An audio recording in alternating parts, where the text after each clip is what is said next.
Bentsen. Yes. Excellent. We are feeling it. Yes. I see so many faces in this room that are delighted, as I am. My name is Kristen Millares Young, and I'm a Seattle-based author and writer of journalism and a supporter of Hedgebrook. And this place, Hedgebrook, is about radical hospitality. And because of that, we're going to open today with a powerful voice from Whidbey Island. Please welcome Anja Bentsen.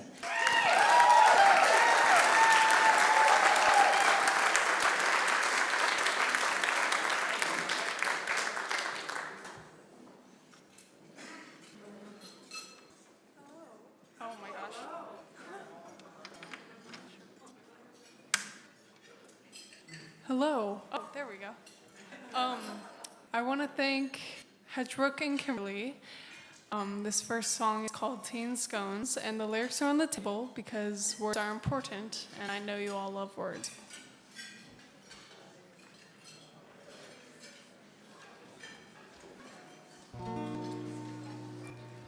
You have a lovely garden, but where's the library?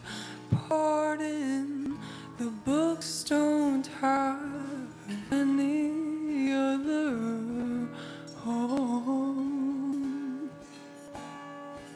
Chandelier blossoms as moonlit streams cross them. The stars then seem so jealous that sadly it's true.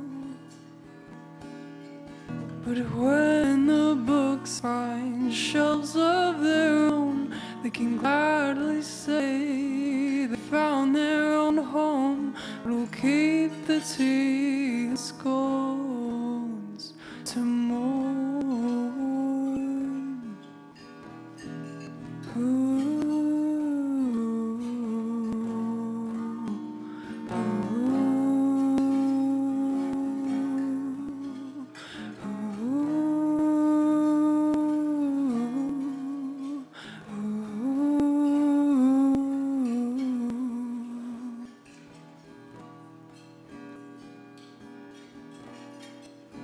You have a lovely garden, but to sleep in my head is a burden. I'd rather keep secret between just you and me. But when I wake, I find on my quilt teardrops and scone crumbs. How did they spill? I didn't mean to cause you any harm.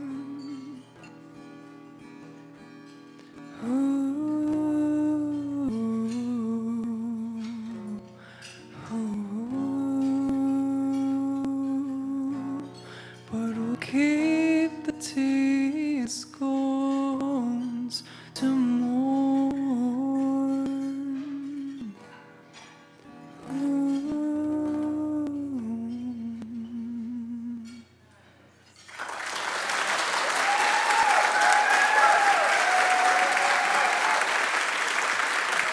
Thank you.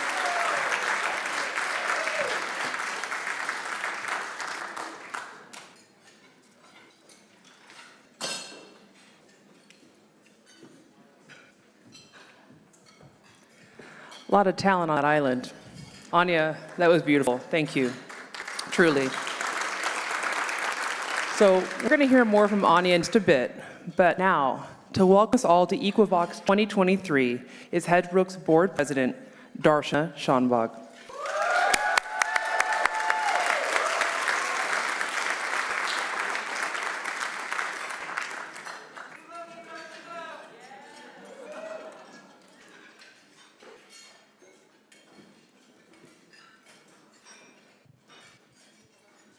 I just want to make sure this is the mic which is live, right? Well, hello everybody. and welcome to Equivox. To all of you who are here in this absolutely beautiful space, and to everybody who's listened to us online from all over the globe. It is a delight to have you all here with us. Language is magic. Language is powerful. Language connects us. Language teaches us. And language can help to create a beautiful future together. But for all of this to happen, every voice needs room. Every voice needs room to express itself, to grow, and to be heard. Today, I speak to you not as board chair. I speak to you as a fellow reader, like everybody here. I have been surrounded by words, right since my childhood in Mumbai, India, when I would be lost behind a couch, reading books, my mom yelling for me all the time, and me oblivious to it all. Right through the time during pandemic lockdown, when I would be lost in the beautiful Pacific Northwest trails, walking and running there with all my books on Audible. I'm pretty sure the wildlife yelled at me there, but there I was, oblivious to everything as always. For, to me, really, language and words, whether it's in the form of books, plays, songs, screenplays, articles, essays, are one of the most precious gifts in the world that I have received. And I think, truly, it is vital, actually it is urgent, that we all nurture and empower the rich diversity of women writers in the world today. I am so grateful you're here for that. I'm really thankful to our wonderful, hardworking, outstanding staff, to our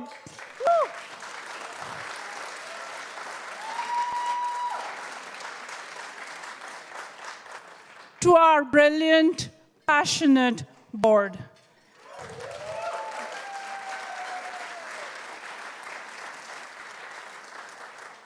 To our visionary and inspiring founder and founding family.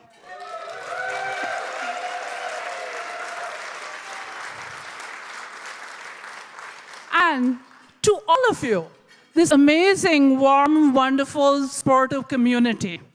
You are what make Hedgebrook what it is today. It is so important for us to understand that when we support women writers, it really enriches our lives. It enriches our lives. It helps us to create the legacy to give our future generations. So here, you and me, all of us together, let's go create some magic. Thank you. Thank you. And now we get to hear from some of our incredible alumni. Thanks.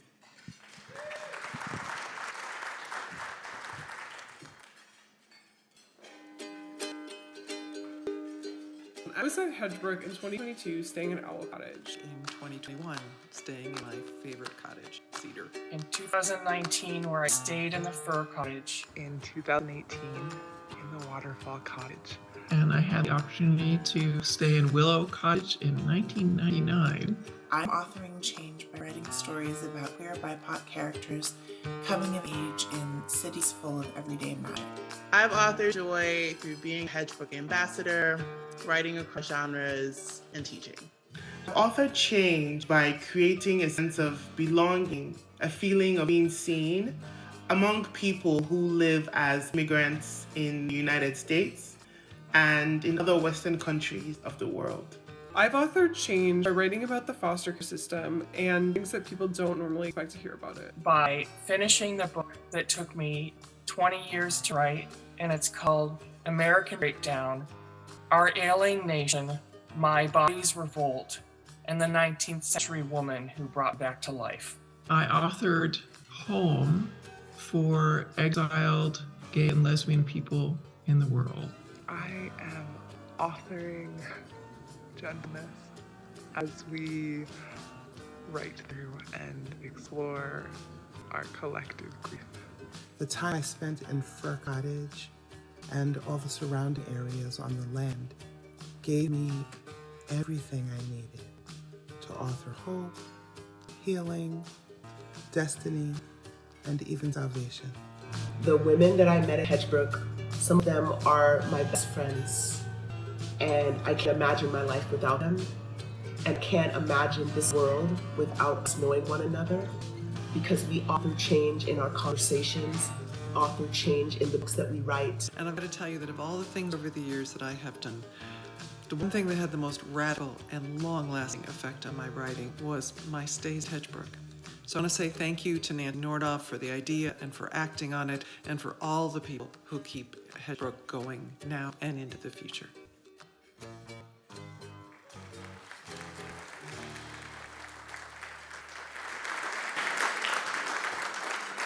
These voices, these words, these women authoring change, they are why we are gathered here to celebrate 35 years of Hedgebrook. They are our reason. For those with us in Seattle, and for everyone joining us from across the world, welcome. We're so glad you're here. I mean, what an era we have endured, right? But we can use technology to bring ourselves back together. Our community has deep roots on Whidbey Island, but it flowers across the globe. Women's voices are vital to the Earth's collective future. It's critical that we as women have the resources to realize ourselves and our work. And that means a quiet, safe place to sleep, a desk, and a room of one's own. A place to meet ourselves on the page. That's the kind of radical hospitality that Hedgebrook offers when women find our favorite snacks on the wall in the kitchen. It may seem small, but these resources are immeasurable when they are not available, or when you've been told that you didn't need them in the first place. We all benefit from writers at work, voicing new ideas and building pathways to understanding. When women have space to use our voices, we are made better by it. Imagine the 35 years of silence we would have endured without Hedgebrook. We have a responsibility to those who came before, and also those who will follow us. So, for those of us joining online, please use the chat window and let us know whether you're joining from and what you love about Hedgebrook. And if you're an alumna, tell us what cottage you've been in. We want to know. If you're experiencing any technical difficulties, please call or text the number on the screen. Our operators are standing by. It is my pleasure now to introduce a video from Hedgebrook alumna Ariane True to guide us through a land acknowledgement. Hi, my name is Ariane True. I'm from the Choctaw and Chickasaw Nations, and I'm a Hedgebrook alum from 2019. We acknowledge this place, its history, and the people, past, present, and future, upon whose traditional lands we live and work. Hedgebrook is located on the territory of the Lower Skagit, Swinomish, Suquamish, and Snohomish tribes. The island Shakolchi, named Whidbey Island by colonial settlers. We give thanks to the peoples who have been stewarding and continue to care for this land. At the same time, we know how much there is to do to really honor tribal sovereignty and encourage you to learn how you can further true sovereignty in your own communities. And if I may, I'd like to give a small shout out to Sasha Lapointe, Vi Hilbert's descendant, who is here with us today. So, yes. It is imperative that we honor the true history on the land on which the farm of Hedgebrook rests. We must carry that forward together. So it is with so much joy that I now invite Hedgebrook Executive Director Kimberly A.C. Wilson to this stage.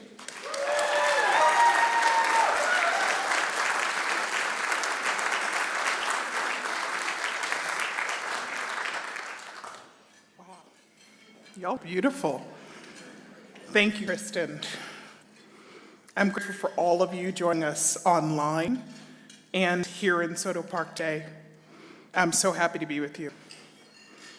I'd like to take a moment to thank especially Nancy Nordoff and Cheryl Feldman, who founded Hedgebrook in 1988. Yes.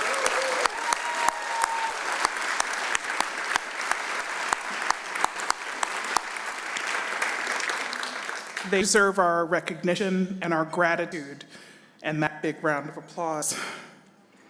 I'm going to take you to my favorite spot, You're gonna see a photo in a second. There you go. This is my favorite spot, Hedgebrook. It's the woodshed. And that probably tells you more about me than you need to know, but it's the first place that I take people when I bring them to Hedgebrook. Every piece of wood in the shed is very specifically cut to be able to fit into the wood burning stoves in each of the cottages. Not too big, not too small, none of them are too heavy to carry, and I swear to you, there are no spiders ever. The wood pile is a sign of respect for those that are making the fires, and it fuels the stoves that warm the hearts of the writers who come to look into themselves and then share what they find. The cedars and the firs give us their wood, the writers light their fires, and their words warm us. It is a powerful primeval cycle. When Hedgebrook was founded 35 years ago, the country was an inequitable place. No surprise, it still is, especially for women. March is International Women's Month. In the US, Tuesday was Equal Pay Day, which is a date that marks how far into the year a woman must work to catch up to what men make in the previous year. Some groups of women are paid much less than others. This year, LGBTQIA, Equal Pay Awareness Day, comes in June. Black Women's Equal Pay Day comes in July. Mom's Equal Pay Day in August. The Equal Pay Day for Latinas happens in October. And for Native women, Equal Pay Day is November 30th. That means that Native women have to work almost 2 years to match the annual pay of non-Hispanic white men. Just let that sink in. What does that make you feel? It makes me angry, but focused, laser focused. Every day, in every country in the world, women-identified folks are confronted by discrimination and inequality. They face abuse and unequal treatment at home, at work, and in their wider communities. And they're denied opportunities to learn, to earn, and to lead. According to Oxfam, women make up a majority of people living in poverty in the world, with fewer resources, less power, and less influence compared to men. They experience further inequality because of race, class, ethnicity, education, age, and religion. This is the reason Hedgebrook exists, and why it must. 35 years on, we dream about how we will support women 35 years from now. With a room of one's own, with solitude, with diverse community, with delicious food, with safety, with beauty, in nature, and with time to write. I don't know about all you, but I think providing space for women to write is not only necessary, it's actually pretty sexy. Not only do we hold a physical space for them and for their creativity, we also hold a psychological one. Feeling seen and recognized has value, an actual value. It's Hedgebrook's gifts to our writers. Why do we do it? Well, why does Hedgebrook center radical hospitality? So that the caretakers are cared for. Why does Hedgebrook invite writers into community? To create connection. Why does Hedgebrook make space for healing? So women can do the hard work and go deep. Why does Hedgebrook offer peace and tranquility? To give big ideas room to grow. And what happens at Hedgebrook as a result? Well, women harness the power of words. Women envision a better future. Women shrug off their imposter syndromes and tell the stories that must be told. right inside of our cottages. And who makes it possible? You guessed it. You. You are seers. You tell us that it matters who writes the stories. You are our allies in the incredibly important fight for social, economic, cultural, and political advancement of women. All of you create Equal Voice, Equivox. You come together to center women authoring change. At Hedgebrook, we talk a lot about the mother tree. A mother tree shares resources of nutrients with the forest's understory of seedlings through a network of mycelia, a web of fungus that literally creates strings of connection among the trees. We're all part of this network. Some of us are saplings, some of us are the connective tissue, some of us are roots that harness the water and the nutrients, making sure the trees thrive, and some of us reach up to capture sunlight and air. This network empowers the world I want to live in, a world where we care for each other and feed each other's minds and hearts and souls so that we can all grow. Hedgebrook exists because of women's voices. And it exists to make sure that there is always a place for them. What happens if those voices are silent? What happens when women's books are banned? When women's experiences are ignored? When women's ideas are discounted and disavowed? I'll tell you what happens. The world shrinks. It becomes smaller and meaner and less diverse. Hedgebrook makes the world bigger, more inclusive, more representative. Come together today, so do you. Look at you, part of our big sex mission. Thank you for being part of this community. Thank you for writing, for reading, for listening, for applying for residencies, for giving. Thank you for spreading the word about our little corner of Puget Sound and what we're working together to make possible from this place. The future will be all the better because you stand with us as we lift up women who write. Thank you.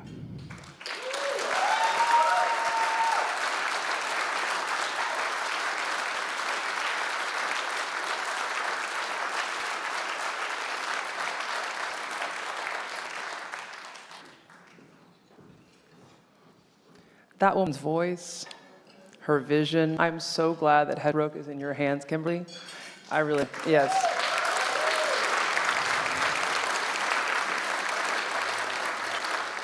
As women, we know that true leadership is service.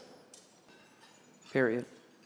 So we're going to hear from Hedgebrook's board and staff about why they dedicate their hours to a shared hope for the next 35 years of Hedgebrook.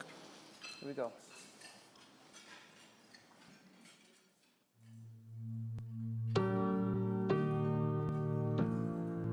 Hedgebrook is an escape for women to stand back and write their stories in whatever way that looks, with expectation and no expectation, but that at which we watch the sunrise. Hedgebrook is a tapestry of women creatives and their work. Hedgebrook is a writing residency for women-identified folk. Hedgebrook is for people who just love words and are so excited to see what comes next in the world of writing, who are going to pick up the next book because it sounds interesting. A lot of those books are coming from Hedgebrook right now. I support Hedgebrook with my life energy because I believe in what we do here. Because the women-identified authors and songwriters and playwrights and doc filmmakers, screenwriters that come here shape the way that we see the world through their projects out there in the world. Whether you're looking at a screen, a theater, whether you're reading a book, whether you're watching a play. Hedgebrook, I believe, provides hope for the future. I've been thinking a lot about the fact that Nancy Nordoff came to this property and is famously quoted as saying that thought she was going to build here, but the land told her it had a different purpose. Well, you know, Moses saw a burning bush, Nancy Nordoff saw a living tree. Residency at Hedgebrook is a gift and a delight. You are given your own cottage. There is traditionally one bowl, one fork, one knife, one plate, and you're not expected to do your dishes if you don't want to. You can leave them sitting there. It is space and time. Your only requirement is to come and sit in community and break bread with your fellow writers each evening for dinner. Other than that, you're given free reign of 40 acres to walk in the woods, to walk out to the water, to commune with nature, to take a nap, to pick flowers in the garden, to talk with the chefs that are making your next delicious meal, and to do whatever feeds your creativity, whatever inspires you to be more of the writer that we already know you are. Every single time I am at Hedgebrook, I'm reminded of what it means to be a writer and to be seen as a writer, to be held as a writer by the radical hospitality of this place, this staff, and the energy of all of the amazing women and non-binary writers who have been here before me. Hedgebrook respects women for the people they are and the voices they have, and expects nothing in return. And I think for women to truly be respected for who they are and what they bring to the world is an incredible gift that Hedgebrook offers. Hedgebrook is power. Hedgebrook provides a platform for women from all over the world just to tell their stories, because what they have to say matters, and what they have to say will change the world. The mission of Hedgebrook is so critical because if we don't begin building the world that we want to live in, we're going to be stuck with the world that is built for us. If you can believe that writers and thinkers are the ones who craft the world that we grow into, if you can believe that a book can change somebody's life, if you believe that dialogue is where world peace lies, then you have a role at Hedgebrook. I think anyone who is really committed to racial justice, social justice, empowerment of women, giving voice to those who are unheard often in our society, that's Hedgebrook. And you throw in an unbelievable setting that just takes your breath away, amazing food, radical hospitality. How could you not, why wouldn't you support Hedgebrook? Our world is in desperate circumstances right now. The only way out of that is for us to find new stories that enable us to make the changes that we have to make.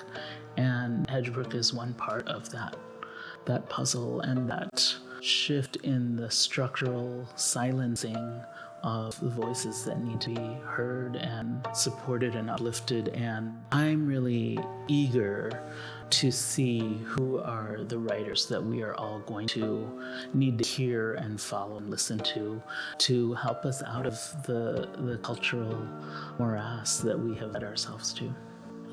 Hedgebrook already has, for 35 years, been a place, a touchstone for so many writers. For the first time, they believed in what was possible for them as a writer. That's what Hedgebrook creates. My vision for 35 years from now for Hedgebrook is that a place like Hedgebrook is no longer needed, because women all over are so well supported, are so well recognized, that we don't need a special place which is separate for women writers. And if we can achieve that, I think we have achieved our goal.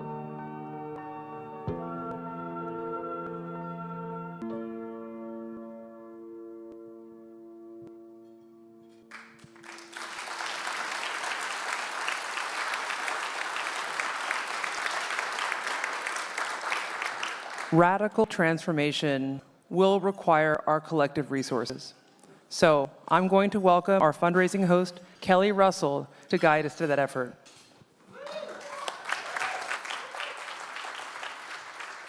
Thank you. Thank you so much, Kristen, and hello, everyone. I'm honored to be here tonight to serve as your fundraising host and to celebrate the world-changing work of Hedgebrook and the support of women authoring change. So one of those writers is here with us today, and I'm elated to introduce them to you now. Please turn your attention to the screens to hear about Dr. Sonora Jha.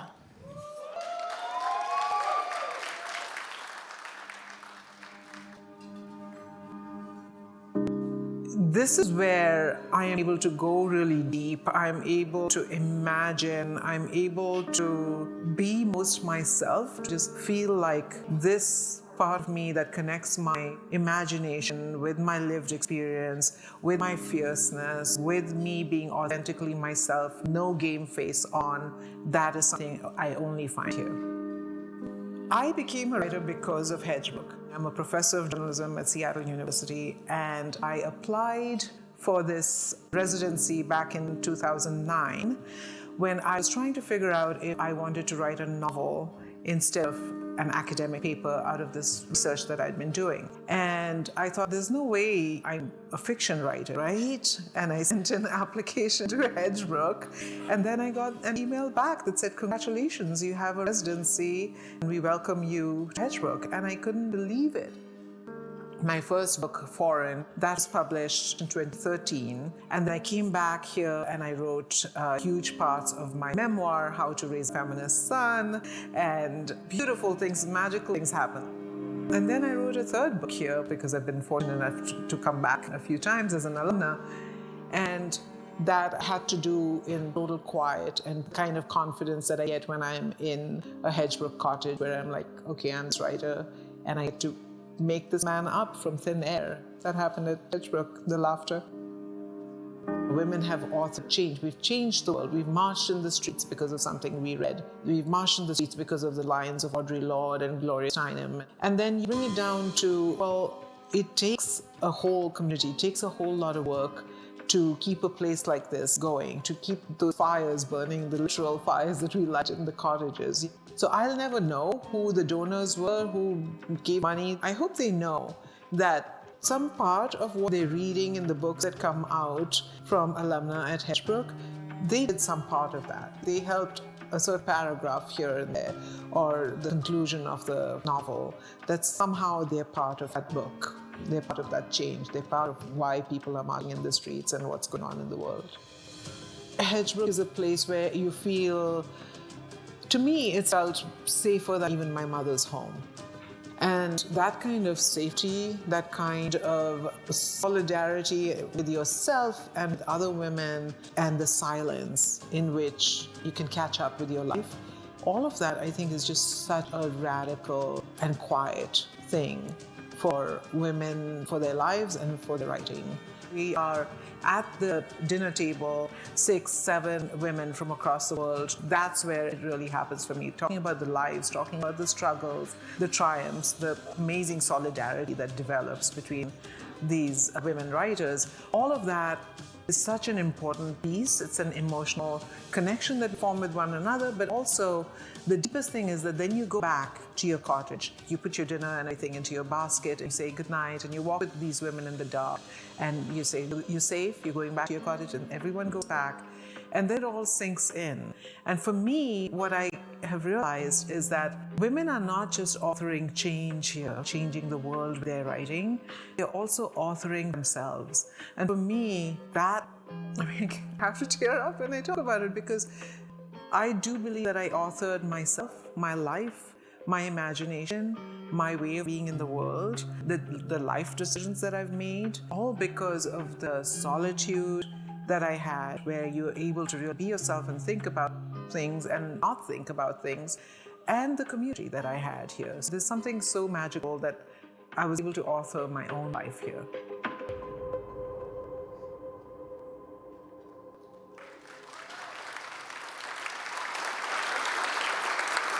That's an amazing story. Please join me in welcoming Dr. Sonora Jha.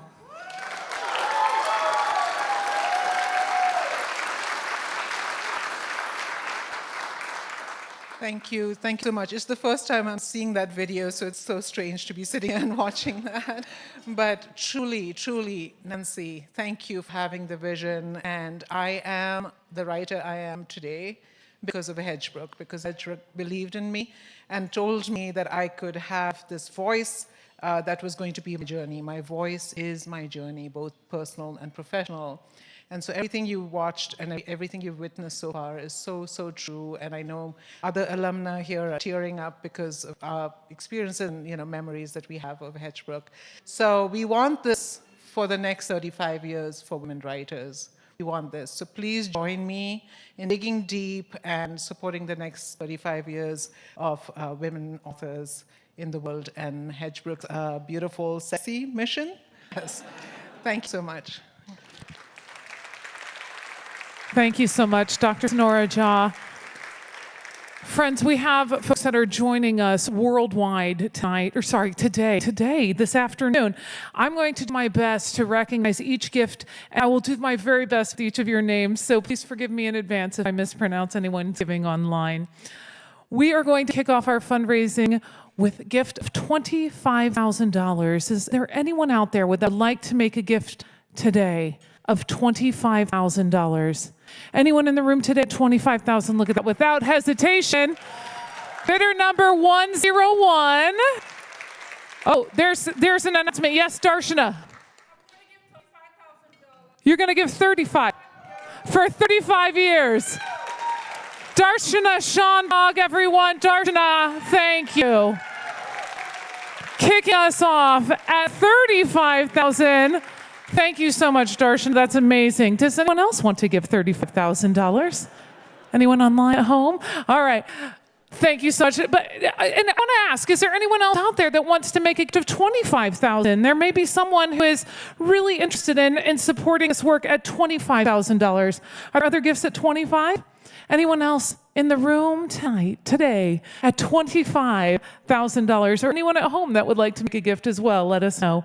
What a great start, Darshana. Thank you so much. That's amazing. Thank you. An incredible start to our event. Let's see if there are gifts in the room. Are there gifts in the room or at home of $10,000 today? Look at that, without hesitation. Oh, bidder number 102 says, yes, I want to make a gift of $10,000, but I want to do that 2 times, please. So that is a $20,000 gift. Thank you so much to Bobby and John Bridge. Thank you, Amanda, for raising on behalf of Bobby and John. We appreciate that wonderful gift. That's 2 gifts of $10,000. Are there other gifts of $10,000? Anyone else at $10,000 in the room?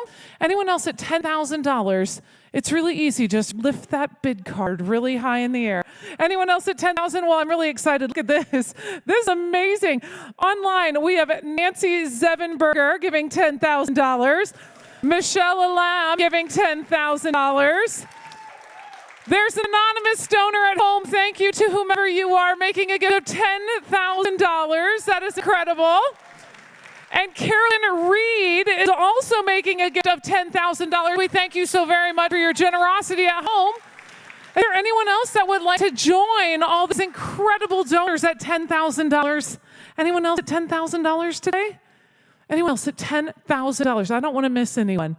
This is incredible, friends. Look at this. Oh, look at this. Also from home, we have Carolyn Servit giving $50. John Burbank giving $250. Thank you. And Rachel Robert giving $2,500. Thank you to all of you at home. I don't want to miss anyone. Are there other gifts out there? Anyone else at $10,000? Well, friends, this is an incredible start, and I'm so excited to let you know that kicking us off with a $5,000 level, we already have some donors that are giving from home. I want to send a big thank you to Martha Kongsgaard, Ty Kramer, and Steve Romaine, and also board member Lavanya Sankaran joining us from New York. Thank you, Lavanya. This is amazing. And look at this, without hesitation, bidder number 169 says, count on me for $5,000. Thank you so very much. Are there other gifts of $5,000? Bidder number 159, thank you for your gift as well. Oh my goodness, I just got some news. We have an anonymous donor that wants to encourage some big gifts at this level, and they said they'll match the next 5 gifts.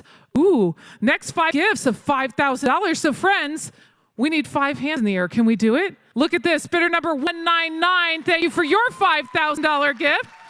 Yes. Are there other gifts? Oh, we need a couple more. I know there are friends at home that want to give as well. Shauna Woods, our board member, thank you so much for your gift. Oh, look at this. Jessica Auerbach just gave $10,000. Thank you, Jessica. We appreciate your generosity. This is amazing. Is there anyone else in the room that'd like to make a gift of $5,000? Anyone else at 5,000? I'd love to see one more hand take flight. What do you say? Anyone else in the room at $5,000? Anyone else at 5,000?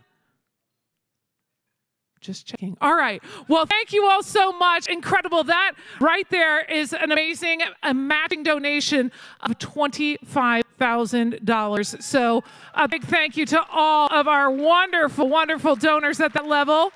Wow. Our matching donor, we are so grateful for that gift. This is great. Look at this. Oh, I love it.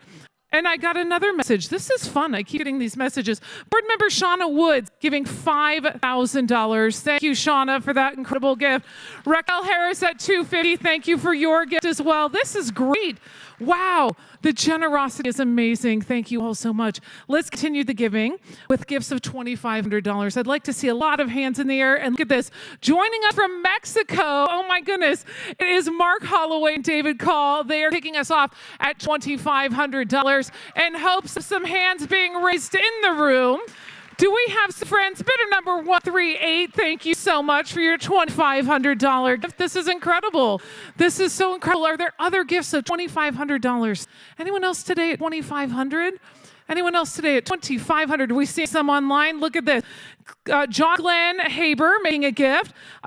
Mark Holloway and David Call giving again. Thank you so much. Kristen Strout giving $5,000. Thank you so much, Kristen. Do we have other gifts? Anyone else today in the room that would like to make a gift of $2,500? Think of the impact $2,500 can make. Anyone else at $2,500 in the room? Anyone else at $2,500? Wow, y'all, I want to hear a big roaring round of applause for all of our donors thus far. This is absolutely incredible. Absolutely incredible. I love it. All right, friends, our anonymous donors said they want to continue the matching donations, and they want to match the first 25 gifts of $1,000. So, yes, yeah, look at the hands take flight. I love it. We need 25 hands in the air, friend, and it's turning into 2,000 for Hedgebrook, each one of these. Here we go. Bidder 182. Bidder number 183, thank you. Bidder number 150, thank you. I got yours 182, but I'll let you give again if you like. You're good. Okay. Bidder number 149, thank you. Bidder number 103, thank you so much. Bidder number 199, give it again, thank you. Bidder number 104, thank you. Bidder number 172, thank you. Bidder number 229 says yes. Bidder number 115, thank you for that generous gift. Bidder number 155, thank you, Linda. Bidder number 192 says yes, thank you. Bidder number 237 says yes, thank you. Bidder number 201, thank you, Nancy, for that incredible gift. Always giving. I like that. Bidder number 126. Thank you, Charlotte, at $1,000. Bidder number 226 says yes. Bidder number 162 says yes. This is incredible. Bidder number 249. I see you. Thank you so very much. Bidder number 218. Look at this. It's turning into 2,000 each one of these gifts. Bidder number 122. Thank you. Bidder number 221. Thank you so much. Bidder number 178. Thank you. Bidder number 210. Thank you. I think everyone at this table just gave $1,000, and I love that. I love that. That's amazing. Are there other gifts? Anyone else out there with a gift of $1,000? Anyone else at $1,000? This is incredible. Let's check online. Nia McKay, thank you so much from home at $1,000. Brooke Dinsmore Williams, thank you for your gift. We have board member Teresa Younger tuning in from New York. Hello, Teresa, and thank you for that generous gift. The Initai Foundation says you can count on us. And Candy Deemer. Wow. Wow. Is there anyone that I missed? Anyone else at $1,000? Anyone may know if we made the match? We made the match. Thank you all. We did it. That was incredible. I want to send a whole lot of love to our anonymous donor making that match available this afternoon. What an incredible gift. Yes, absolutely incredible. Thank you to everyone at home giving as well. This is great. Well, friends, oh, look at this. Rachel Robert giving another $1,000. Thank you, Rachel. This is amazing. Let's continue the giving. Let's keep going. How about gifts of $500? Are there gifts of $500 in the room? Thank you so much. Bidder number 194. Bidder number 131 says yes. Bidder number 174, thank you so much. Bidder number 127, thank you for your gift. Bidder number 246, thank you so much. Bidder number 121, thank you, Amanda. Bidder number 197 says yes. Bidder number 241, thank you. Bidder number 2, oh, that one's just sitting on the table. I just saw the number and I was just gonna add it in for fun. Bidder number 105, thank you. Bidder number 118 says yes. Are there more? Bidder number 212, thank you so much. Bidder number 243 says yes at $500. Are there other gifts? Anyone else at $500 today? Anyone else at $500? Incredible. Let's get one more big roaring round of applause for everyone. I love this. And look, we have giving online as well. Lenore Hennish, thank you. Going above and beyond, says $500's not enough. I want to give $750, and we thank you for it. Alum and past board chair Sarah Deepa Manika and her husband James Manika, we thank you for your gift as well. And Karen Mudd and Monica DeBaca, thank you so much for your gifts as well. This is incredible. Absolutely incredible. You all are so generous. Well, friends in the room, I want to let you know that this is our last paddle raise level. So we want to see people put their bid cards in the air at this level, and that is the $250 level. So if you'd like to make a gift right now, just like that, I like it. Look at the hands take flight. We'll start on this side. Bidder number 250. Bidder number 230. Thank you. Oh, if you have your card in the air, make sure you're smiling because Zorn is taking your picture. You can smile at home, too. Bidder number 134 says yes. Bidder number 158, thank you. Bidder number 207. Bidder number 225, thank you. Bidder number 228, thank you so much. Bidder number 187 says yes. Bidder number 136, thank you. Bidder number 188. Bidder number 143. This is incredible. Bidder number 177. If you're not holding up your card, you can applaud. Bidder number 146, thank you. Bidder number 125, thank you so much. Bidder number 153, thank you. Bidder number 217, we appreciate you. Bidder number 173, these are all at $250. Look at this. Zorn, are you seeing the rest of the room? Bidder number 163 says yes. Bidder number 191, thank you. Bidder number 156, thank you. Bidder number 165 says yes. Dr. Sonora Jha, thank you so much. Bidder number 166 for that wonderful gift. Bidder number 108 says yes. Bidder 219, thank you. Bidder number 238, Kimberly Wilson, thank you. Bidder number 198 says yes. Bidder number 190, thank you. Bidder number 195, thank you so much. Bidder number 205 says yes. Bidder number 128 says yes. Bidder number 232 says yes. Bidder number 113 says yes. Have I missed anyone? Have I missed anyone in the room? There's more giving online, friends. We have, and I see Cheryl, it looks like Cheryl Feldman made a gift early and said, I want to contribute at $250. So thank you so much, Cheryl, for that wonderful gift. We also have Kimberly's brother, Michael Anderson, giving, thank you. Cynthia Whiteside, Janet Kovac, and Rebecca Shine, all at $250. That's incredible. And if I may, I too would also like to offer $250 to Hedgebrook. Absolutely. Women supporting women who are authoring change. I love it. Friends, this is incredible. Is there anyone else that would like to make a gift? Yes, sir. Kelly, I'd like to interrupt just for a second. Okay. When Darshana started it off, she talked about magic. The magic that is Hedgebrook, the magic that Cheryl and Nancy envisioned 35 years ago, the magic that more than 2,000 Hedgebrook alums have experienced in the time, and the magic that we've all experienced in this room here today. I think there's a little more magic here. And so I would like to match anyone in the room who'd like to give an additional $500. Wow. So I'm wondering whether people can still raise their cards. They can. Look at like Ong is doing. I and like I will it. match that. $500 gifts. I like this. These $500 gifts turn into 1,000. What's your name, sir? I'm Chuck Nordhoff. Thank you, Chuck. You're amazing. Let's see those hands. Raise them high. Keep them high in the air for me. Put them up. Look at this. Bidder number 138 at 500. Bidder number 174, thank you, at 500. Bidder number 201, Nancy says absolutely. Bidder number 192, thank you. Bidder number 169. Bidder number 172. Bidder number 101. I love this. Bidder number 210. If you want to say 2 times, you can do that too. He wants us to spend his money. I like it. Bidder number 155. Bidder number 156. These are all amazing. Look at this. Online. Does online count too? Of course it does. Good. Denise Wilson wants to be matched. Says, I want to be matched at $1,000. Does 2 times. I like it. And we have Elaine Eisen asking a $250 gift. Thank you. Bidder number 138. Is that a second gift at 500? Is that another one? Does it 1 time, 2 times? Okay, I'm just double checking. I think I caught you early on, so only 1 time for 138. We caught you early on, but you know, if you want to get again, I'll let you. Chuck would like to double your money here. Anyone else at a $500 level? Are there more online? Jessica Auerbach just gave another 1,000 and said, match me twice. I love it.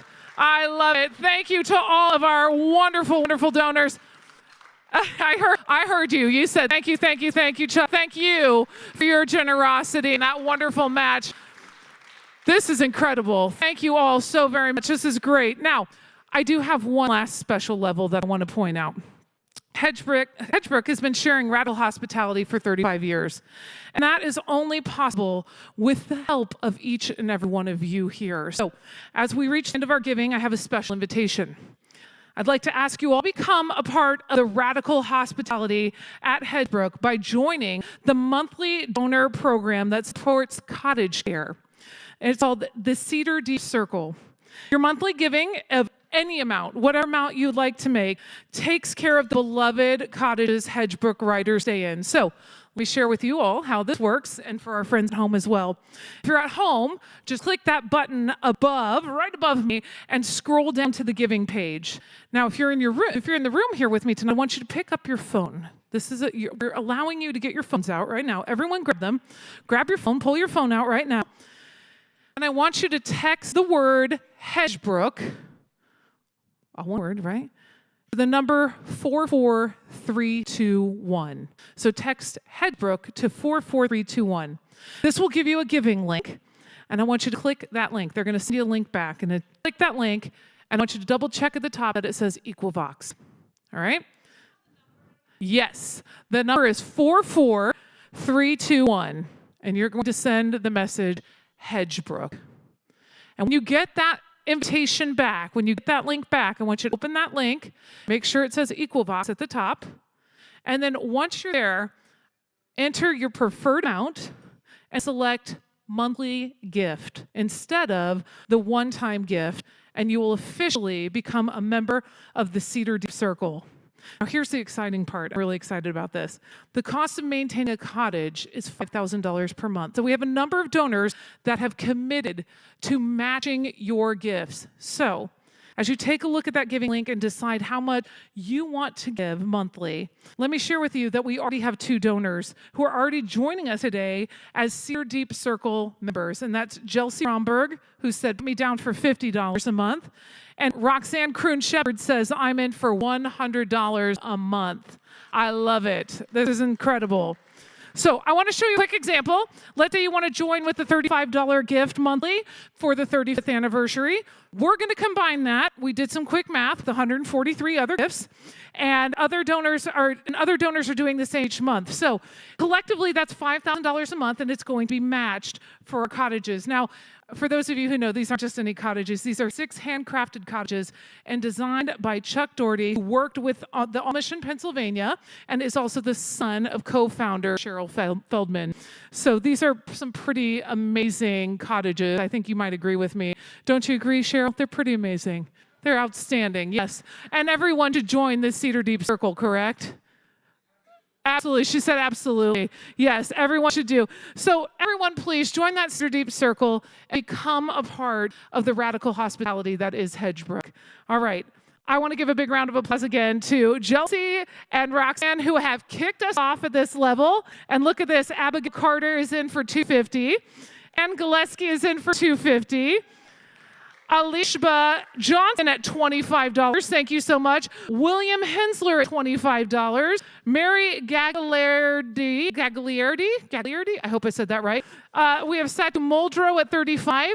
Vito Zingarelli, thank you, at $100. This is great. Margaret Olson, $20 a month. This is incredible. Thank you to each and every one of you who are in the room giving and those of you at home who are giving as well.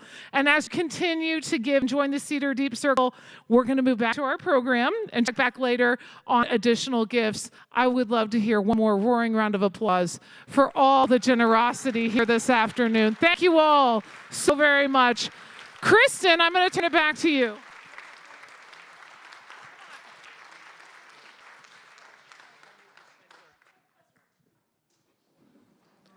All right, hard part's over. Thank you so much. Your support is vital because we're about to have a conversation on stage that is kind of like conversations that people have over these dinners or on their walks. But before I introduce my fellow authors and bring them onto the stage, our chefs have a little gift for y'all. Okay, so part of the legend at Hedgebrook is that nestled on the shelf in the kitchen, there is a jar. And in that jar is a never-ending supply of cookies. They are homemade, they are perfect, they are delicious, and they're just what you need when you are facing the page alone, not alone, with the delight in your hand. So that's part of the Hedgebrook magic. Up on the screen, you can see the generous and dedicated chefs who made these delights as their gift to you. All right? So for those of us who are online, y'all are going to have to come to the farm to taste your next cookie. And for those who are here, thank you. Thank you. So I am honored now.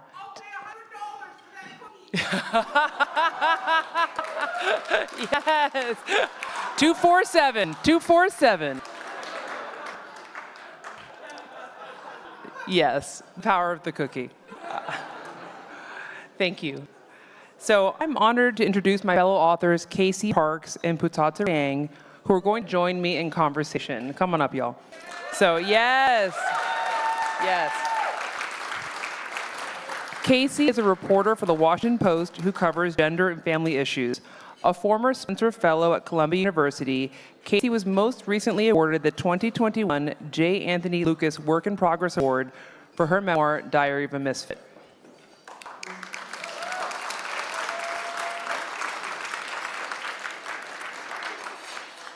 Putsata is also an author and a journalist. Her memoir, Ma and Me, just won the 2023 Pacific Northwest Booksellers Award. It's so good. I cannot wait for you to read it, those of you who are picking it up for the first time here. Her work has appeared in the New York Times, the Seattle Times, and the San Jose Mercury News, and she teaches memoir at the University of Washington Continuum College. So.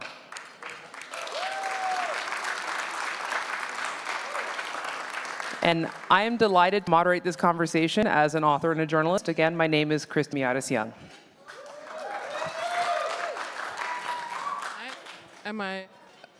Is my mic on? Okay, I am so overwhelmed by that experience of the auction here. My heartbeat is like very high. I've only been to like a livestock auction, but I also just want to say the videos made me extremely jealous. I wrote my book in about 150 square feet covered in diesel particulate with 3 litter boxes around me. If you didn't know already, I'm gay. That's part of it. It was in New York, so it was extremely loud. None of the tranquility y'all were describing. At one point, somebody parked underneath my window and played an entire Enrique Iglesias album multiple times that day. So anyway, it sounds like a wonderful service, and I'm sorry I didn't have that experience. Next time. So, Both of these books, I really am delighted by the kind of mycelial connections between these books, which is something I know happens also on the farm. Things which appear to grow separately are in fact connected beneath the ground. And so I thank all of you for being part of that nourishment that provides the possibility for these works to be a conversation. But Put, your gorgeous cover, and I mean, if anyone wants to hold up a book that they have picked up, they are beautiful. But it makes a visual reference to Khmer aphorism that you quoted early on in Ma'ami. Quote, "Go in the water, there's a crocodile. Come up on land, there's a tiger." So how did that saying explain, to some degree, your mother's predicament and then her mother's predicament? How does it apply to your own? I love this question so much, Kristen. Structure, I could talk about structure forever. First, I just want to say a quick thank you again to Nancy. I know you've got a lot of shout outs, but I had to do my own, Nancy. The dream that you had made it possible for writers like me to come and dream our own dreams. And because of that, I've got my memoir out in the world. It's doing really well, which is fantastic. So very briefly, I showed up to Hedgebrook in 2016 with my running shoes, my rice pot, and a bottle of bourbon to share. Now, what you have heard about the food at Hedgebrook being amazing is so true, but you know, ultimately I am a refugee. Most people travel with small electronics, a razor, you know, an iPod, maybe even a little speaker. Refugees, we travel with small appliances, and so therefore the rice pot. But as I said, I was fed extremely well. I think one of the chefs that fed me, Jess, is out here in the audience as well. But all that to say, extraordinary time being there. I was starting to write around the edges of my memoir while I was at Hedgebrook in 2016, and what came out, the memoir that ultimately came out, got its start there in that cottage. And so I want to thank Kimberly for inviting me to come speak, and Darshana heading up the crew as board. It's pretty amazing to complete that loop. So speaking of loops and structure, my memoir opens with a young woman who in her early 20s is told she's going to be in an arranged marriage. This is Cambodia, 1960s. And this young woman in her early 20s doesn't want to be married, so she does something unthinkable. She flees, but she ends up heading east toward the border with Vietnam. This was 1967, and the Vietnam War was raging. She essentially ran directly into the crossfire of the Vietnam War, all in order to escape being in an arranged marriage.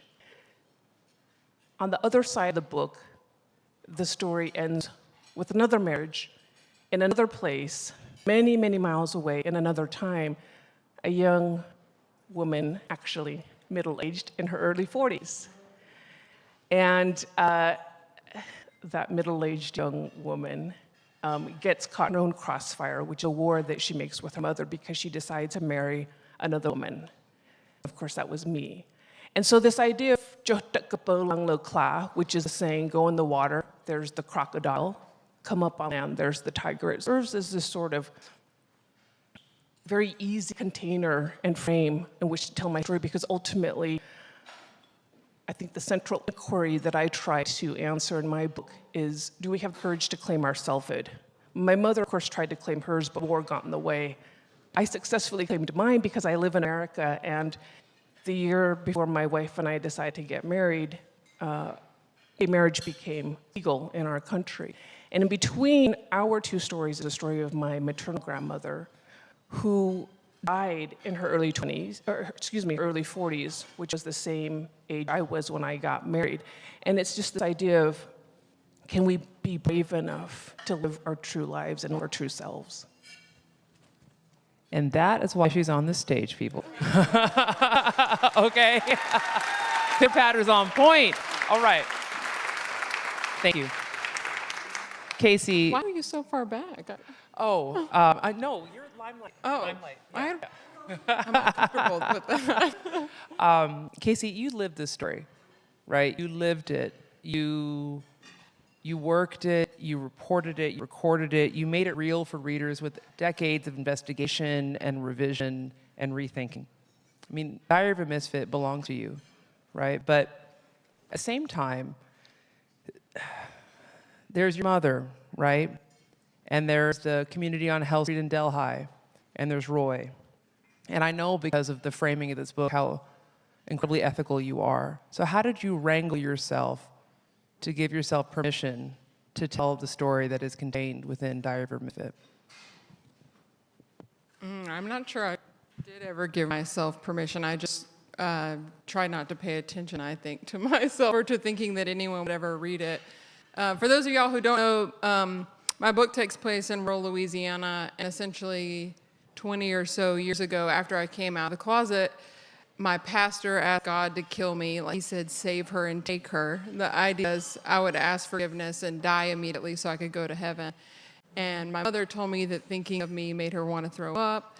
And then my grandma, who was a sharecropper in northern Louisiana, pulled me aside and said, I grew up across the street from a woman who lived as a man. And this was 2002, so there was no like trans tipping point. There was no even Caitlyn Jenner at that time. And I was stunned. I was like, what? Like, did they tar and feather this person in the center of town? And my grandma said, no, honey, everybody loved Roy. And that did not really square with my thinking of what rural Louisiana was. And I just became obsessed with it. At the time, I didn't know any queer people at all, except Ellen DeGeneres and Elton John. My personal friends. Ellen DeGeneres is from Louisiana, but so I just became obsessed with this story, in part because I wanted to believe that people like me had a past and also a future, that there would be people who would accept me and love me. And so I decided I was going to make first a podcast and then a documentary, and then it ultimately became a book. But my vision of it was really to just be about this person. His name was Roy. And I tried over and over again to get it made, and I just kept getting told no. And one of the reasons people kept telling me no is they said, well, your main character has to change over the course of the movie or the book, and your main character can't do that because he's dead and you don't have enough information to like recreate his change. And I remember I applied for a grant, and this one woman rejected me, and she said, why don't you put yourself in it? And I was like, oh, no, thank you. I'm a journalist. I have no interest in anyone knowing anything about me. And that went on for probably like 10 years. I'd get rejected, and someone would be like, well, why don't you put yourself in it? And I'd be like, no, I want to keep working in newspapers. And finally, I took a class, and the professor was like, oh, get over yourself. Just write one. Like, just write one chapter with yourself in it. And I'm the only one who's going to see it, so who cares? And I wrote the one chapter, and I was like, dang. It was so much better than anything else I had tried to write. And just like the reader snob in me knew that it was better. So I was like, okay, fine, I'll do this. And then after I wrote, probably around maybe even the same week, my mother died. And he was like, we got to put your mother in it. I was like, you're just saying that she died. She's not a part of this. And he was like, well, just write one. And so I had videotaped everything. So I pulled up, and it was the first trip I ever took, which was my first reporting trip. I took my mother, which is not really a normal thing you do in journalism. And I was about 25, 26, and I watched the video, and I could just see it in a whole different way. Because at that point, she was dead. I mean, it wasn't a ghost thing. She was alive in the video. And in the video, she was trying to tell me things about herself, and my 26-year-old self did not want to hear it. I was just not interested in her. But my 36-year-old self wanted to ask her so much, and I knew I could never get that chance. And so, again, I go to the videotape and start writing it, and I was like, well, hell, this is even better than the one about me. But in that first video, it's interesting. We were talking to this guy who actually was gay in a cemetery, and my mom told him, well, this is a journey of self-discovery for my daughter because she's gay. And in the video, I look at her and say, don't tell people I'm gay. That's not why I'm doing this. And I remember looking at it, and I was like, at 26, I thought it was like gay as I want to be. I thought I had no problem with it. I thought I was just like dykes to watch out for, So I was like, why why are you scared? And so I think I just kind of maybe dissociated a little bit and started to look at my 20-something self as absent of me. And I don't think I really realized until about the day after the book came out that it was about me, my own self. And so then I got really depressed and scared, and then not depressed now, but still scared. So I don't know that I ever gave myself permission. I just kind of got tugged along. Now this is why queer youth are following her around the South for all of her book tour stops. It's real. You know, connecting with our work, it teaches us things that we don't want to know. Melissa Phoebos once said that we write as a hoax to get ourselves involved in conversations we're afraid to have, right? And so this is the thing that a long-form project and space like Hedgebrook to give birth to that project allows us to see. That we did not want to see, even when we thought our eyes were open. I would say probably the only reason I continue doing this project, because I did eventually meet other gay people, in case anyone's wondering about me, but I really didn't know how to talk to my family, but a recorder or a video, what do they call those things? Make videos. I told you that auction got me sprung. Like, it really, if I had a video camera or a recorder or a pen, I could ask my family questions I couldn't ask as myself. And I spent 20 years that way, and so I do think it allows you to do things. And this is something that both of you share, because you also spent so long, hundreds and hundreds of hours recording interviews with your parents, painful questions that no one had wanted to speak to before, and yet you found a way in. And I thought about this within the context of your mother's, the Buddhist religious framework for your mother's upraising in Cambodian village. And as part of that, and the Theravada Buddhism, honoring your elders is required to receive good karma in the afterlife, right? Required. So your mother, a college-educated woman, justifiably proud of transforming her family from refugees to middle-class Americans, she said, quoted her in your book, "I won't let anyone look down at me," which is powerful. And for a long time, you kept your silence, right? What you said was that you were an accomplice to her myth-making. So, Ma and Me is such a powerful book, and I wondered, how did you hold space for and yet also subvert this philosophical underpinning, which is in your DNA, writing this book? Yeah, it really is in my DNA. You know, that question's so fraught, so my answer is going to be equally fraught, Kristen. My karma is already shot, okay? Let's just start there. Like, it's the whole gay thing. Done. I have no karma left on that front. So I kind of figured, what the hell? Why? Like, I'll say whatever I want. No, it wasn't as easy as that. To be born and raised into such a conservative culture as mine, the Cambodian culture, really sort of required that I adhere to a lot of these strict standards, and a big part of that is secret keeping. And so I did do that for a very long time. Secret keeping in the sense that I knew I was gay since I was very young, but that was my biggest secret. I hid my own gayness from myself because I was so ashamed to speak the truth who I was out loud. And I think that one of the things, part of the reckoning that I came to was that, God, like, of course I'm a gay Khmer person. The Cambodian part of me is very strong, but I realized I've spent my entire life in America. And so I also have American sensibilities, I have American conscience. And in America, we're allowed to be who we are. We are allowed to be flawed. I am deeply flawed, my family is flawed. And I think that so many of us take so much effort and energy to hide behind a sort of polished veneer. Nobody wants to see the rust, even though we know it's there.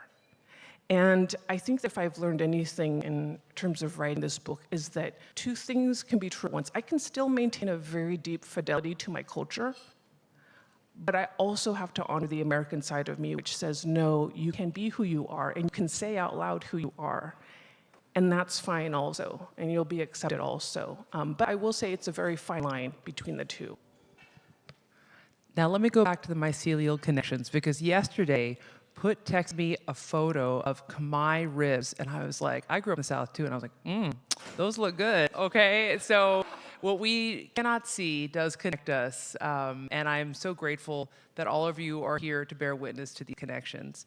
The reportage between the two of these authors is truly astounding. My story actually started with ribs.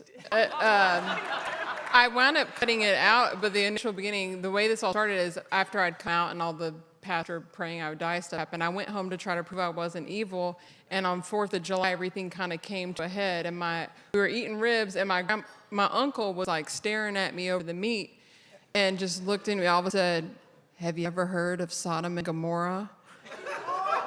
And I was like, I'm alive in North Louisiana. Yes, I have heard of Sodom and Gomorrah.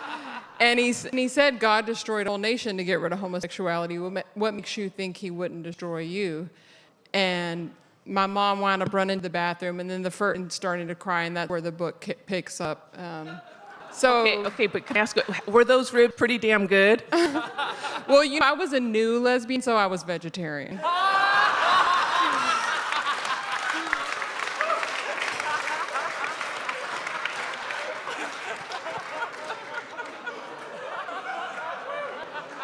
I had buzz cut, It's part of it. You gotta do it. But the scene setting in this book, in both of these books, it's so precise. So could you talk to me a little bit about, going to these profound emotional experiences? Your record keeping was impeccable. How'd you do that? Well, I have always been kind of socially awkward, and so I've always kept a lot of records since I was a little kid. We moved around a lot, so I didn't really have a lot of friends, and I was kind of bossy as a kid, so I didn't have a lot of friends from that. And so I've kept a journal since I was a little kid, and I always knew I wanted to be a writer. And one of my favorite quotes is actually from Eudora Welty. She says something like, long before I knew how to write stories, I knew how to listen for stories. And that's the kind of culture I grew up in, and I imagine you as well. So I would just often write down everything my family was saying, and then once I had my recorder, I would just record them all of the time, thinking someday I'm gonna need this. I don't know what for. It's interesting though, because when I was making this as a movie, I thought I had a main story that I'm trying to film, but we'd keep the video camera running. There would be all this stuff in between. And I started working on this so long ago, there weren't transcription services, so I transcribed it all myself. And a lot of times I would put in the notes oh, you don't need this for the video, this is just you talking to your mom. And then once I started writing it, I was like, oh, I need all of that other stuff. But I have an 8 terabyte hard drive that has all my records for the book on it. And I moved across country 4 times while I was writing this book, and every time the only thing I would take on the plane was my cat and this 8 terabyte.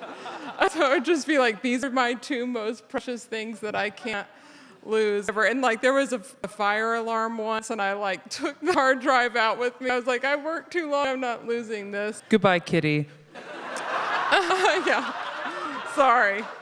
But it's interesting because when you take record that long, memory is totally infallible. And I know this from my regular job as a newspaper reporter. When I interview someone, you have to go fact check to see if what they remember is true, and you look for all the ways to corroborate it. And so I had to do that with my own self. And thankfully, I did keep journals. And sometimes I would think, oh, your childhood wasn't that bad. And I'd go back to the journals, and it was actually way worse than I remembered it. Because I do think your mind tries to protect you. So sometimes going back to those records was really hard to see myself. Or even, as I said, my mom was dead while I was writing it. And to see sometimes how I talked to her was just so painful. And I think hopefully it made it a better book, but it definitely made it a very painful experience to write. Well, Sia Hartman has argued that the silencing of marginalized voices constitute a violence of an archive, that not having these stories to go to creates an erasure, an absence that is not just in the record, but also in the souls of the people who are looking for that record. So I truly believe that with Ma and Me and Diary of a Misfit, you are helping to correct the violence of the archive and filling it in with what is needed for future generations. So.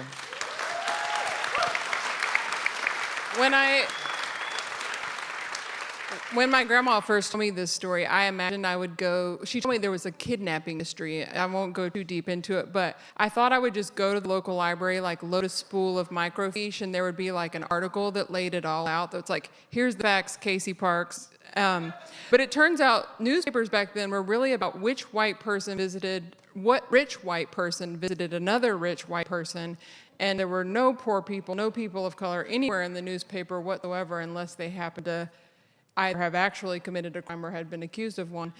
And then, yeah, this guy that I was writing about was just, he mowed lawns for a living and also picked cotton. And there's just no record of him whatsoever because he was a marginalized person. And the only way to have any record of him was to talk to the people who knew him, most of whom were already like 90 by the time I came around and either didn't remember or a lot of them were dead. And so it is, I don't know, it's hard to keep those stories because I'm sure a lot of them have just disappeared. And we all need to take care of ourselves when we hold the difficult stories, as readers, as writers, as thinkers, even reviewing our own lived experiences. So I had a final question for these authors, but I'm going to give it to you, and you can ask them later. My question was for them, because we're going to conclude this conversation. Who are your queer ancestors?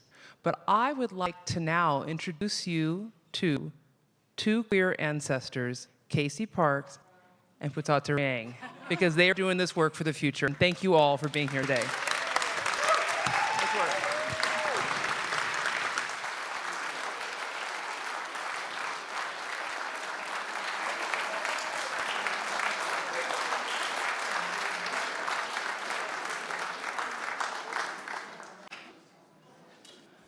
So part of holding space in a community is also honoring those who've been lost. And I'm very sorry to report that this last year saw the passing of several souls who really upheld the Hedgebrook community. So we'd like to take a moment to honor them.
The work that precedes us began millennia ago.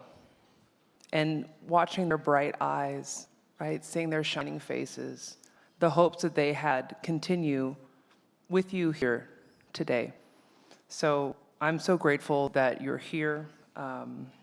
And I want you to know that your presence here, your presence in this community is valued, truly valued, not only for what you've given today, but also for the ways that you hold Hedgebrook in your hearts and in your conversation and spreading the word about what happens on that farm and what happens in that community.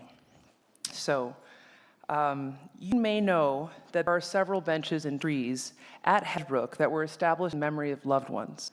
And the garden kitchen programming are beginning an orchard, okay? And so if you're looking for a meaningful way to support the work of Hedgebrook and would like to plant a tree to honor someone, the staff would like to connect with you and support you in that effort. So we'd like to thank our amazing presenting sponsor, the California Wellness Foundation. Thank you to our Waterfall Pond sponsor as well, the Hugh and Jane Ferguson Foundation and Ellen Ferguson. To our Wetland Trail sponsors, yes, BECU and Ryan Swanson. To our Maple Grove sponsor, Emerald City Flowers. Thank you all for helping make today's gathering possible. We're grateful. And for those of you who are still clicking in online, because there will be a community gathering online after the program, you can continue your generous donations to Hedgebrook by texting Hedgebrook to 44321. So, Kelly, come on up here and tell us about the progress we've made. Hello, everyone. Well, we've had several people continue to give online, and I want to give a big shout out to them really quickly, if you'll bear with me. Kimberly Wright, who is actually in the room. Kimberly, where are you? Right up here. Kimberly, thank you for your gift. I want to tell you, she reminded me, if you have someone that you know, if your employer is a matching employer, make sure you submit your seat tonight so that they too will match your gifts, as Kimberly's doing. Kimberly made a gift of $125. It's going to be taken up to $500 thanks to her employer. Thank you so much, Kimberly. We want to say thank you to Amy Benson, Cecilia Walsh, Tamar Halpern at 100, thank you. Amber Rose Jimenez at 100. Natalie Bazil, thank you at 100. Sherry Elisa Tolver, thank you so much for your gift. Catherine Raphael at 100. Kayleen Dunson at 150. Laura Surza, thank you for your gift. Alicia Orozco, thank you. Alice Cart Boatwright, thank you very much. Christina Antakos Wallace, thank you. Anna Balent. We have Alexandra Meck, Emmy McCaga, Kate Gaston, Joyce Young, Sydney Reese, Deborah Curtis, Ellen Bravo, Kathleen Alcala, Karen Allman, Judith Almrada, Beth Alvarado, Catherine Baker, Manishka Rishi, Augustine Blaisdell, and Barbara Rona, all giving online. And I want to give a big shout out, thank you to each and every one of you for your generosity and support. Friends, let's do one big round of applause really quick for everyone that's given tonight.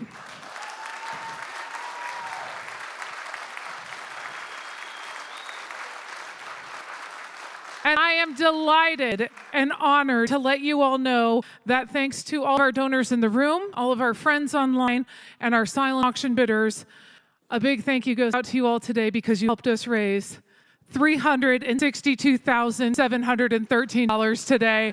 Thank you all so very much for your generosity and support. We are so, so grateful to you. Thank you so much. I'm going to turn it back over to Kristen. Thanks, everyone.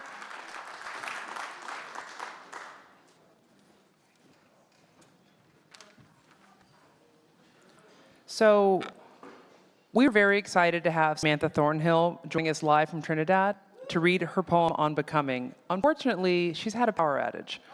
So I would like to say one thing that she was going to share with you, which is, I am who I am becoming. And I want to thank all of you who've gathered here for holding space for that becoming, for so many poets, writers, and makers. So we're going to be opening up a community room at 2:15 for people to talk online. But to close out our broadcast for our online audience and also for you, I would like for you to help me welcome back Anja Bentsen.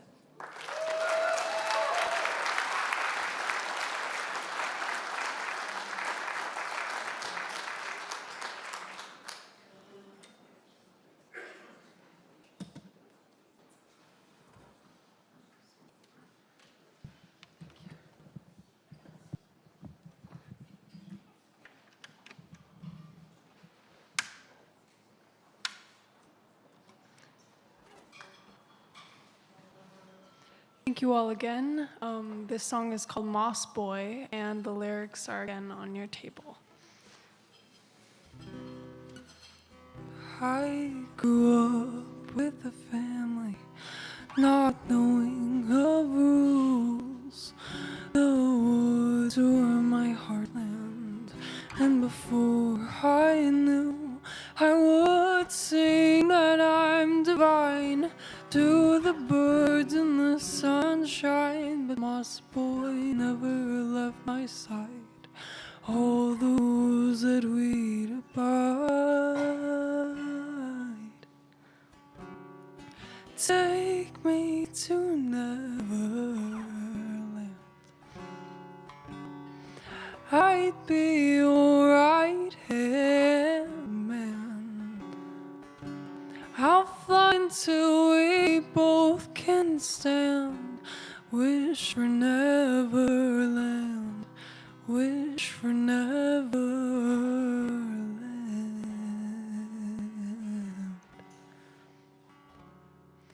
Yet I grew up with a family, making up my rules. And yes, there was Moss Boy. He would sit on the roof, and he'd take my hands and say, look at what the world can do. But I'd blink my eyes to open in a blank cardboard room, dreaming of Neverland. I'm still here as your right hand man. I'll fly until we both can stand. Just wish for Neverland. Wish for Neverland.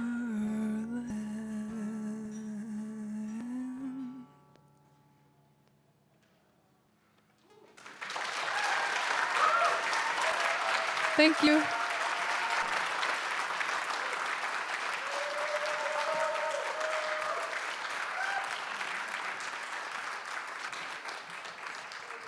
That's homegrown talent right there.